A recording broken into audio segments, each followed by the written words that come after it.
வணக்கம். விழிப்பாயுதம்லா வெற்றி நிச்சயம் என்ற விண்ணார்ந்த முழக்கத்துடன் மீண்டும் வருகிறது கவனகர் கர்ஜனை.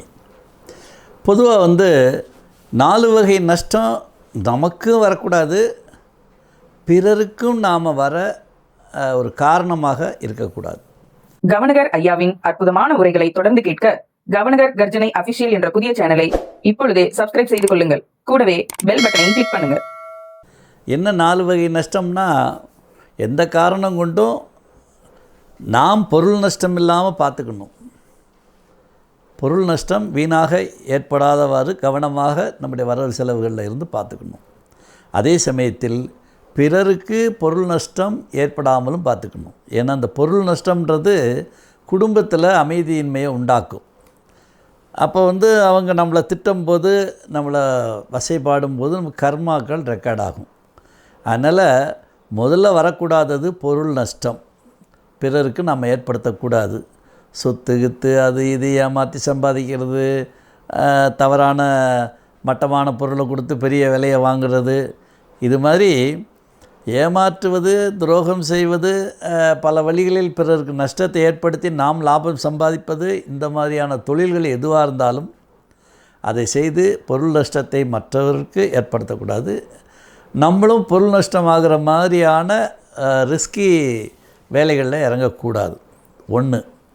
2வது மான நஷ்டம். இது மனதோட முக்கியமான சொத்து மானம்ன்றது. அதுக்கு நட்டம் வந்துச்சுன்னா மனசு தொய்வாயிரும் இல்லைங்களா.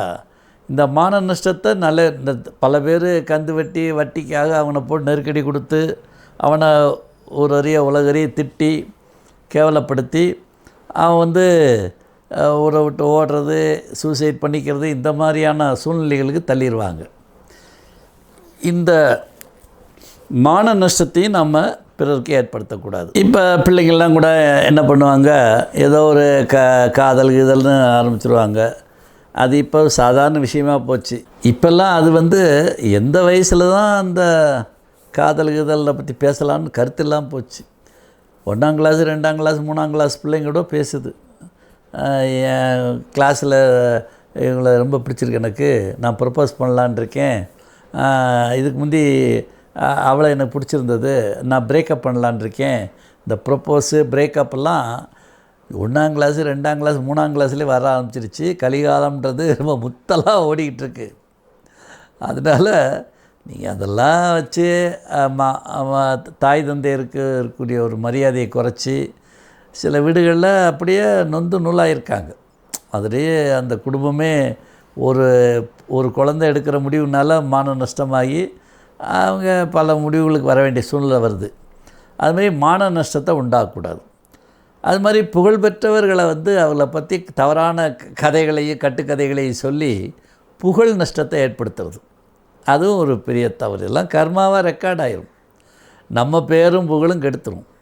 அதாவது தனி மனித நஷ்டம்ன்றது பொருள், குடும்ப நஷ்டம் என்பது மான நஷ்டம். சமுதாயத்தில் நம்ம ஏர்ன் பண்ண புகழை கெடுக்கிறது, கௌரவத்தை கெடுக்கிறதுன்றது ஒரு புகழ் நஷ்டம். சமுதாயம் ஓரியன்ட் நஷ்டமாக அது மாறும். கடைசியாக அது உயிர் நஷ்டம். இது நாட்டில் ரொம்ப பெருகிருச்சு. கொஞ்சம் கூட இந்த ரவுடித்தனம், பல்வேறு காரணங்களை காட்டி ஒருத்தனோட பகைக்கிறது, அந்த பகையை அருவா கத்தியை வச்சு முடிக்கிறது, இந்த கலாச்சாரம்லாம் கொஞ்சம் அதிகமாகிட்டே வருது. இதை நம்ம யோகி ஆதித்யநாத் யூபியில் செய்கிற மாதிரி ஒரு 10,000 என்கவுண்டர் போட்டாச்சுன்னா டக்குன்னு நின்றும். இப்போ அந்த இதில் பயிர் வளர்க்குற மாதிரி இங்கே வரைக்கும் கட் பண்ணிவிட்டு ஒரு வித்தியாசமான ஒரு முடியை வச்சுக்கிட்டு இது சிலிப்பிக்கிட்டு திரியிறது, விசிலடிச்சிக்கிட்டு திரியிறது. இந்த கூட்டங்கள்லாம் என்ன செய்யுது, சும்மா போகிறவங்க போகிற வாரம்லாம் திட்டுறது. அது ஒரு முத்தின உடனே கம்பெடு, கல் எடு, அருவாள் எடு, கத்தி எடுன்னு. அதெல்லாம் யோகி ஆதித்யநாத் மாதிரி இங்கே அண்ணாமலை ஐபிஎஸ் வந்துட்டார்னா அந்த என்கவுண்டரை போட்டுருவார். அது பிறகு அந்த அமைதி தன்னால் வந்துடும். எங்கேயுமே இந்த மாதிரி சட்டத்துக்கு எதிரான விஷயங்கள், மக்களை சீரழிக்கும் விஷயங்கள், மக்களை பயமுறுத்தும் விஷயங்கள் தடுக்கப்படும். அது தடுக்கப்பட வேண்டியது கட்டாயம். அதை கட்டாயம் செய்யணும். அது திருவள்ளுவரே சொல்லுவார், போட்டு தள்ளுறான்றவார். கொலையிற் கொடியாரை வேந்தொருத்தல், கொலைபாதகர்களை ஒரு அரசன் என்கவுண்டர் பண்ணுறது படுவன்றுன்றார். அது குற்றம் கிடையாது, அது பாவம் கிடையாது, வேந்தன் தொழில்னார், அரசாள்பவனின் தொழில்னார். கொலையிற் கொடியாரை வேந்தொருத்தல் பைங்கூழ் களை கட்டதனோட நேர், நல்ல பயிர்களை காப்பதற்கு களை எடுக்கிற மாதிரி அப்படின்னாரு. அவ்வளோதா. அதனால் நம்ம யாருக்கும் பொருள் நஷ்டம், மான நஷ்டம், புகழ் நஷ்டம், உயிர் நஷ்டம் ஏற்படாமல் காத்து கொண்டோம் என்றால் கர்மான்ற ஒரு பிரச்சனை நமக்கு வம்சத்துக்கே வராது. அதை நம்ம கவனமாக இருந்து பாதுகாத்து கொள்ள வேண்டும். வெற்றி நிச்சயம். மீண்டும் நாளை சந்திப்போம். நன்றி, வணக்கம். கவனகர் ஐயாவின் நெட்வொர்க்கை பெறவும், அதன் வழியே அப்பன் ஆதிசிவனின் நெட்வொர்க்கை பெறவும் உடனடியாக கவனகர் கர்ஜனை அபிஷியல் என்ற சேனலை சப்ஸ்கிரைப் செய்து கொள்ளுங்கள். கூடவே அந்த பெல் பட்டனையும் கிளிக் பண்ணுங்க.